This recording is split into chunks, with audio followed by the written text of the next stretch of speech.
C'est du haut de l'Atomium que l'on apprécie le mieux l'étendue de Brussels Expo. 115 000 m², 12 palais, pour la plupart héritage des expositions universelles de 1935 et 1958. L'activité phare du groupe, l'organisation de foires et de salons, 41 en tout sur les 135 événements accueillis l'an dernier. Car Brussels Expo, c'est aussi la mise à disposition des palais pour l'organisation d'événements d'entreprise ou privés. Le Palais 5, ce jour-là, est réservé à une star internationale qui répète en secret son prochain show. C'est à peu près 1 € par mètre carré par jour. Et quand je dis jour, je dis bien 24 heures. Donc de minuit à minuit.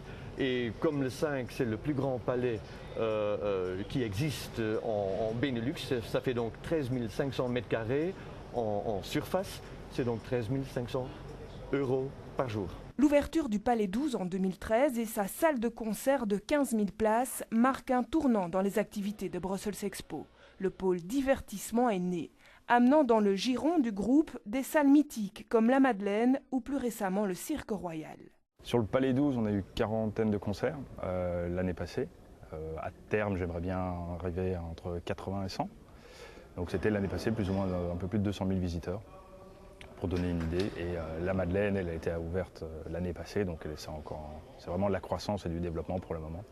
Quant au cirque, là on reprend une histoire qui existe déjà et qu'on va continuer à développer. Une grande partie de l'équipe de Brussels Expo est dédiée à l'entretien des bâtiments.